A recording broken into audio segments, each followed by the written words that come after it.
Second টাইমের প্রিপারেশনের strategy কেমন হওয়া উচিত আসলে? আচ্ছা, এটা একটা ভালো প্রশ্ন যে আসলে স্ট্র্যাটেজি কেমন হওয়া উচিত। যে কোনো কাজে সফল হওয়ার জন্য কিন্তু স্ট্র্যাটেজিটা খুব বড় একটা ভূমিকা পালন করে। ভালো স্ট্র্যাটেজি যদি না থাকে তাহলে কিন্তু বড় কোনো লড়াই কখনোই সফল হওয়া সম্ভব না। এবং এক্ষেত্রে আমি সেকেন্ড টাইমের স্টুডেন্টদেরকে তাদের কিছু অ্যাডভান্টেজ এবং কিছু ডিসঅ্যাডভান্টেজের কথা বলবো।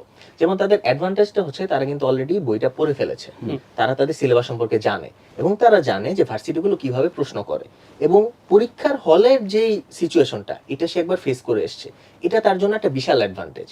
সুতরাং তার মানসিক প্রস্তুতির জায়গাটা কিন্তু ঠিক আছে। কিন্তু এখন তার ডিসঅ্যাডভান্টেজের জায়গাটা কোথায়? তার ব্রেন তাকে কিন্তু সবসময় ভুল বোঝাবে যে তুমি তো সব পারো, তোমার এই বইটা খুলে না পড়লে হবে, তুমি একটু পড়লেই পারবা। এই ফাঁদে পড়া যাবে না। একই বই তাকে কিন্তু বারবার আবার পড়তে হবে। বিশেষ করে তার কোন জায়গাটাতে ঘাটতি রয়েছে সেই ঘাটতির জায়গাটা এখন আইডেন্টিফাই করতে হবে এবং কেন সে পরীক্ষায় এই বিষয়টা ভুল করেছিল সেটা আইডেন্টিফাই করে সেই ঘাটতির জায়গাটাকে পূরণ করতে হবে। সে যদি এটা ভালোভাবে করতে পারে তাহলে কিন্তু তার প্রিপারেশন জায়গাটা অনেকটা কাভার হয়ে যাবে। এবং পাশাপাশি এত দীর্ঘ সময় যেহেতু রয়েছে, এই সময়টাতে সে যদি কমপ্লিট প্রিপারেশনটা নিতে চায় তাকে ছোট ছোট ভাগ করে প্রস্তুতিটা নিতে হবে। যে এই দিন আমি এটুকু পড়বো এবং এটার উপরে আমি আমার পরীক্ষাটা দিব, আমি প্রশ্ন ব্যাংক পড়বো, টপিক পড়বো, কনসেপ্ট ক্লিয়ার করবো, তারপর এটার উপর পরীক্ষা দিব। এক্স্যাক্টলি, একটা গাইডলাইনের মধ্যে থাকা। প্রতিনিয়ত সে যদি এই স্ট্র্যাটেজির মধ্যে থাকে এবং নিয়মিত একটা গাইডলাইনে থাকে সিনিয়র কারো, যে তাকে দেখিয়ে দিবে কিভাবে পড়তে হবে এবং তার পরীক্ষাটা নিয়মিত ভালোভাবে এভালুয়েট করবে, কোন জায়গায় সে এখনো ভুল করছে সেটা ধরিয়ে দিবে, তাহলে ইনশাল্লাহ তার প্রস্তুতিতে কোনো ঘাটতি থাকবে না। আচ্ছা, সো আরাফ ভাইয়ের যে স্ট্র্যাটেজি আছে সেটাকে যদি আমি সাম আপ করি, বিষয়টা ঠিক এরকম যে তুমি অলরেডি তোমার যে পড়াশোনা আছে সেটা সম্বন্ধে একটু জানো, তোমার আইডিয়া আছে, তোমার দরকার তোমার যে ভুলগুলো আছে সেগুলোকে আইডেন্টিফাই করে সেগুলোকে সমাধান করা।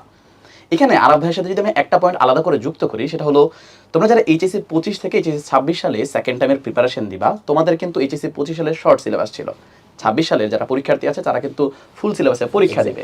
এক্ষেত্রে 26 সালে যে ফুল সিলেবাস আছে সেখানে কিছু নতুন কিছু লেসন কিংবা টপিক অ্যাড হয়েছে যেগুলো কিন্তু তোমার আগের ম্যাটেরিয়ালস হয়তো ছিল না। সো ম্যাটেরিয়ালসগুলোও কিন্তু সেকেন্ড টাইমের ডেডিকেটেড হতে হবে, যেটা তোমাকে আসলে সেকেন্ড টাইমের প্রিপারেশন নিতে একদম কমপ্লিট যে গাইডলাইন আছে সেটা দিতে পারবে। অবশ্যই। এছাড়া তোমার যেহেতু পরীক্ষা নিয়েই আসলে মেইন সমস্যা, পরীক্ষার হলেই হয়তো অনেক সময় দেখা যায় তুমি হয়তো পড়েছো, সেটা পরীক্ষার হলে গিয়ে সেভাবে করে তুমি পারফর্ম করতে পারোনি, কিংবা তোমার ভাগ্য দোষেও হয়তো কোনোদিন তুমি অসুস্থতা কিংবা অন্য যে কোনো কারণে পরীক্ষার হলে পারফর্ম করতে পারোনি। সে কারণে সার্বক্ষণিক আসলে পরীক্ষার মধ্যে থাকা, সেটা জাস্ট অনলাইনে না, অনলাইন অফলাইন সকল জায়গায় আসলে পরীক্ষার মধ্যে থাকলে তোমার যে ভুলগুলো আছে সেগুলো কিন্তু ঠিক হয়ে যাবে। এছাড়া আমরা যেটা লক্ষ্য করি, অনেক শিক্ষার্থী কিন্তু ফার্স্ট টাইমে কিছু কিছু টপিক হয়তো মনে করে এই টপিকটা গুরুত্বপূর্ণ ছিল না, আমার সেই জায়গায় কনসেপ্টের কিছু ঘাটতি আছে। সো ওই জায়গায় কিন্তু কনসেপ্টের যে ঘাটতিটা আছে সেটাও পূরণ করা দরকার, যার কারণে কিন্তু একজন ইনস্ট্রাক্টরের কিন্তু গাইডলাইন দরকার, ইনস্ট্রাক্টরটাকে বুঝিয়ে দিতে হবে। সো এই যে ইনস্ট্রাক্টর বলি কিংবা পরীক্ষা বলি কিংবা সেকেন্ড টাইম ডেডিকেটেড ম্যাটেরিয়ালস বলি, সকল কিছুর সমন্বয়ে কিন্তু উদ্ভাসের পক্ষ থেকে সেকেন্ড টাইম ভার্সিটি খ কোর্স কিন্তু অলরেডি লঞ্চ হয়ে গিয়েছে। তোমরা চাইলে কিন্তু তোমাদের এই প্রিপারেশনের ক্ষেত্রে আমাদের এই সেকেন্ড টাইম ভার্সিটি খ প্রিপারেশনের মধ্যে যুক্ত হয়ে যেতে পারো। আমরা তোমাদের সফলতার একজন সারথি হয়ে গর্ববোধ করব।